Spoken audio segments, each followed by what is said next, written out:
Okay, this is Mesillat Yesharim. We're going to continue with Piety, Chasidut, chapter 20, Assessing Piety. What needs to be explained at this point is how to assess the nature of this kind of piety. This is the matter of the highest importance. You should be aware that in actuality this is the most difficult aspect of piety because of the subtleties involved, and the evil inclination readily finds an opening into this domain. Therefore one finds himself on very dangerous ground here, for there are many good things that the evil inclination may reject as if they were harmful, and many sins that it may turn into important mitzvot. In reality, one must fulfill three requirements to succeed in this assessment. He must have the most trustful of hearts, whose sole inclination is to please the Blessed One. He must analyze his actions intensely and try to rectify them with this self-same purpose in mind. In addition to all of this, he must cast his burden upon the Eternal. With reference to such a person, it can be said in Tehillim, Psalms 84, verse 6, "Praiseworthy is the man whose strength is in you. He will withhold no goodness from those who walk in perfect innocence." That's Psalm 84:12. However, if he fails to fulfill one of these conditions, he will never attain perfection. He is likely to stumble and fall. For if his intentions are not the most selective and the purest, or if he is lax in the analysis that he is capable of doing, or if after doing all of this he does not place his trust in his master, it will be difficult for him not to fall. Yet if he fulfills all three conditions properly, integrity of thought, analysis, and trust, then certainly he will walk securely, and no harm will befall him. This is what Hannah prophesied in Shemuel Aleph, 1 Samuel, chapter 2, verse 9. He will protect the feet of the ways of the pious ones. Similarly, David said in Tehillim, Psalms 37 verse 28, "And he will not forsake his pious ones, they will be eternally protected." What we must understand is that matters of piety cannot be evaluated by the initial impression that one's actions create. Rather, one must analyze and ponder the consequences of his actions. For although the deeds itself appear to be good, its harmful consequences will force him to forego the deed, because implementing it will make him a sinner instead of a pious person. The episode of Gedaliahu ben Ahikam clearly illustrates this point. As a result of his overly pious response in not condemning Yishmael for not tolerating slander, he said to Yochanan ben Kareach, "You are speaking falsely about Yishmael." Yirmiyahu, that's Jeremiah 40 verses 16. And what happened as a result of this? It led to Gedaliahu ben Ahikam's death and Israel's dispersion in exile, and the remaining embers of Israel were extinguished. And the death of those men who were killed was attributed by Scripture to him, as if he had killed them himself. As indicated by the comment of our sages of blessed memory, did Gedaliah kill them? Wasn't it Yishmael who killed them? And Nida 61a. On the verse Yirmiyahu 41:9, all the corpses of the men that he killed through the hand of Gedaliahu. The second Beit HaMikdash, the second temple, was also destroyed by piety of this nature, which was not properly evaluated. Regarding the episode of Bar Kamsa, they said in Gittin 56a, the sages advised that the blemished animal that Bar Kamsa brought as a sacrifice, should be offered as a sacrifice. But Rabbi Zechariah ben Avkolas said, they will assume it is permissible to sacrifice a blemished animal on the altar. They advised killing him, Bar Kamsa, but Rabbi Zechariah ben Avkolas said, they will assume that one who blemishes a sacrificial offering is punishable by a death penalty. During the course of events, the evildoer went off and slandered the community of Israel. The emperor came and destroyed Jerusalem.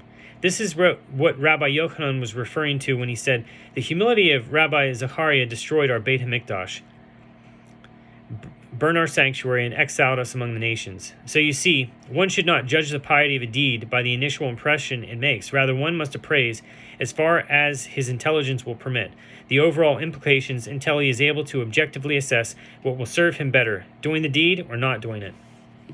For example, the Torah has commanded us in Vayikra, Leviticus 19, verse 17, continually reprove your fellow man. So on numerous occasions one undertakes to rebuke sinners at a place or time where his words will not be accepted, thereby causing them to press onward with their wickedness and to desecrate the name of the Eternal, adding rebellion to the sins already committed. Acting in such a way is not piety, and one should rather be silent, as our sages of blessed memory have said in Yevamot 65b.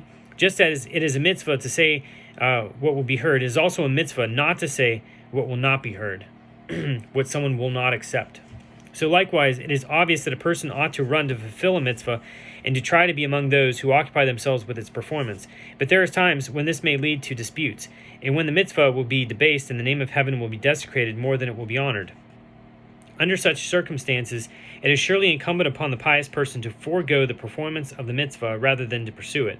Similarly, they of blessed memory have said in the context of the Levites in Bamidbar, Bamidbar Rabbah 5:1, because they, that is the Levites who carried the vessels of the tabernacle, knew that the reward for those who carried the ark was greater, they would cease carrying the table and the menorah and the altars, and would all run toward the ark for the sake of the reward, because there was different groups that were required to carry different categories of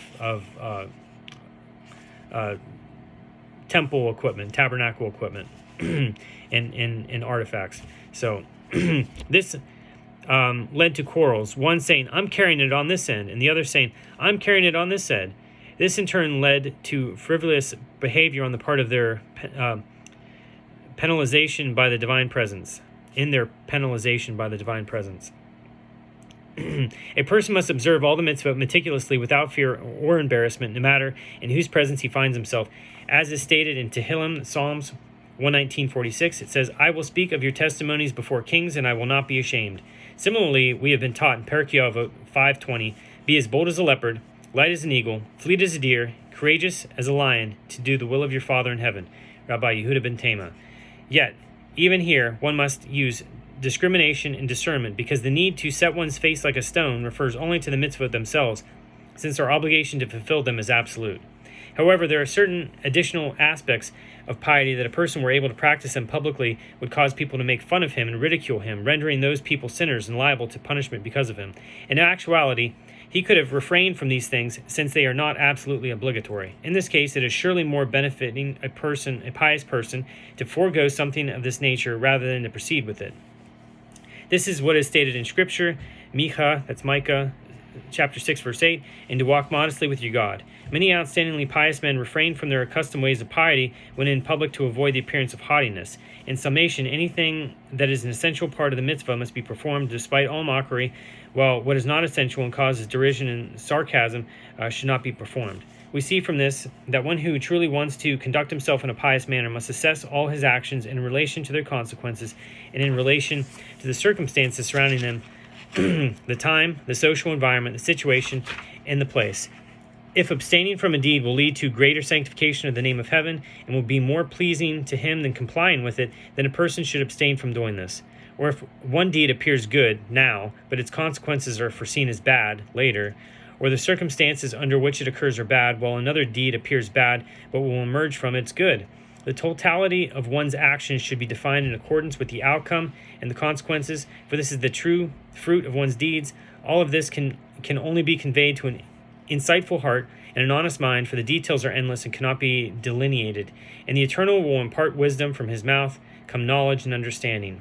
It's a phrase from Mishlei, Proverbs 2:6. What happened to Rabbi Tarfon in Barachot 10b, Mishnah, Barachot 1:3, it says, who was attacked by robbers as a result of his adherence to the ruling of Beit Shammai regarding the manner in which the Shema is recited. We'll substantiate this. So he had accepted the more stringent ruling of Beit Shammai, whereby the sages told him, you deserve to be punished because you disobeyed the words of Beit Hillel. You're supposed to go by Hillel. So even though the ruling he followed was of greater stringency. The reason they told him this is because the dispute between Beit Shammai and Beit Hillel was a very grave matter for the community of Israel due to the intensity of the dispute that broke out between them, the two schools of thought. Ultimately, it concluded with a permanent halakhic ruling in accordance with Beit Hillel. For the sake of the preservation of Torah, this ruling will forever retain its full potency and will not be weakened in any manner, lest the Torah, heaven forbid, become like two Torahs.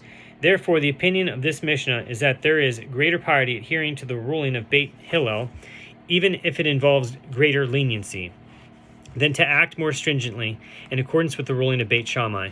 This should serve as a guide, permitting us to see the path where the true and faithful light resides, for the sake of doing that which is just in the eyes of the Eternal.